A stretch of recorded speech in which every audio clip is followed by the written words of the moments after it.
Rupture du lombiceps. Alors, qu'est-ce que c'est le lombiceps? C'est ce muscle-là, le gros muscle qu'on a ici.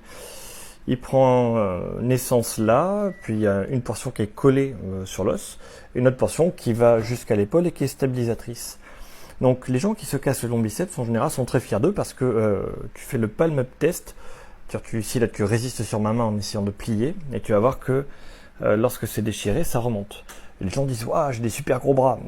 C'est une rupture du lombiceps. Donc c'est comme ça qu'on l'identifie avec le palm test. Comment on se fait cette blessure-là? Souvent, c'est parce que ici, là, on est en tension.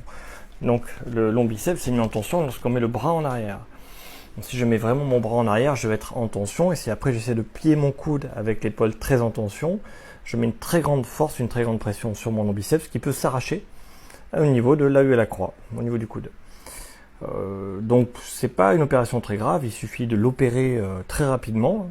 Si on s'en rend compte rapidement et qu'on l'opère rapidement, il n'y a pas de problème. On rattache le muscle et on va récupérer absolument tout ce qu'on était capable de faire sans difficulté, sans problème.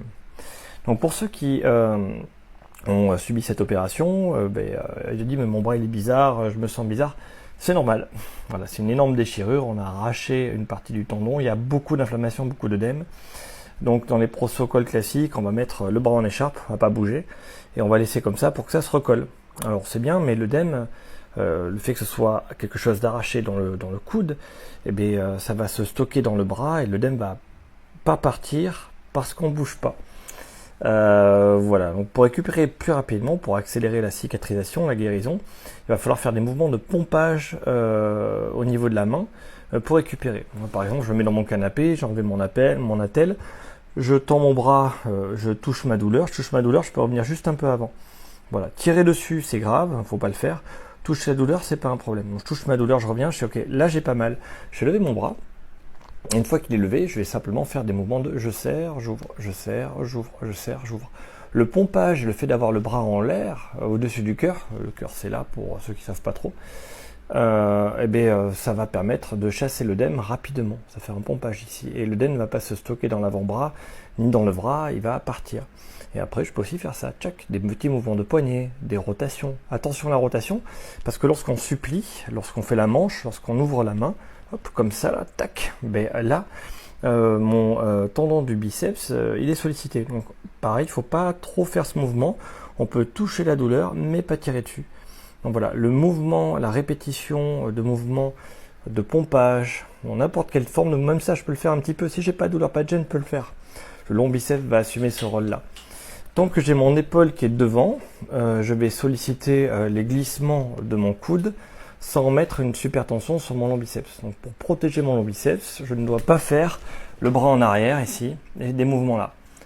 Alors ça c'est plus tard dans la phase de rééducation. Mais dans les premières phases de rééducation, c'est vraiment j'enlève l'inflammation. Alors pour ceux qui ne m'ont pas encore suivi, l'inflammation c'est pas grave, c'est un mécanisme normal de cicatrisation. Mais il faut vider l'eau pour que les choses qui viennent réparer puissent venir.